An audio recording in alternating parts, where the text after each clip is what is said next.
just to review, I'm Dr. Jack Shepard. On September 9th, I'll be running against Norman Coleman in the Republican primary. And you have a chance to vote against Norman Coleman. A little bit like Jess Ventura said, none of the above. If you don't like the guy, you can vote for Jack Shepard.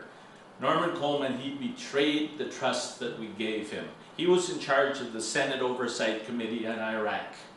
And the no-bid contracts, the work that we paid for that wasn't done, the water testing, the chlorine that wasn't put in the water, the body armor that wasn't delivered, the incorrect body armor, the body armor missing pieces. He didn't investigate any of that. But those contractors gave him a lot of money. There are dead Americans that didn't have correct body armor, and Norman Coleman didn't investigate them. You understand that? You understand that? He had the right. He was the only person. He could have asked questions. He cost the American taxpayer 10, 20, 30, 40, 50, $100 billion by not talking to one contractor in front of him in the United States Senate and said, show me the work you did. The quality on my report right here says the work wasn't good. The water contractor gave him $100,000 at least, you know. And the important thing, just that announcement again, I wasn't clear the first time. If you were in Iraq and you drank the water, you ate the food, or you took the shower, you have to go immediately to the nearest veterans hospital or your doctor and have your blood checked. Because if those pathogens are in your blood, it'll lead to a very slow, agonizing death, and it is contagious to other members of your family. You haven't heard that before, but I repeat, I've been asked to make that announcement because I do things like that. Okay? So, Norman Coleman, what did he do for you?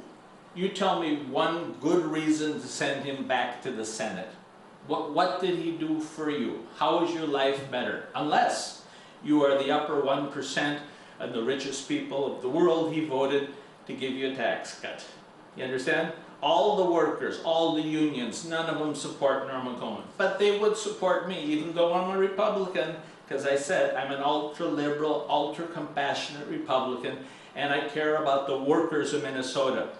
Our economy is really bad right now, and that's Norman Coleman's fault. When he took office, we hardly owed anything. Now we're getting close to being $10 trillion in debt.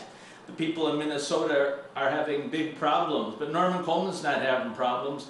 He's the #1 person in the Senate flying on corporate jets. They give him 500-night hotels, $100 dinners. They pay him $10, $20, $30, $40,000 to speak at private dinners. His lobbyists, that goes in his pocket.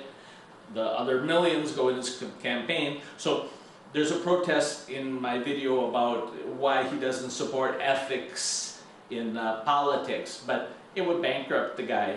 You know, he's in it for Norman Coleman. He's not in it for Minnesota. He's in it for Norman Coleman. And you gotta really get a guy in the Senate, myself, maybe Jess Ventura, maybe Al Franken, somebody who really will work for Minnesota, someone who really cares.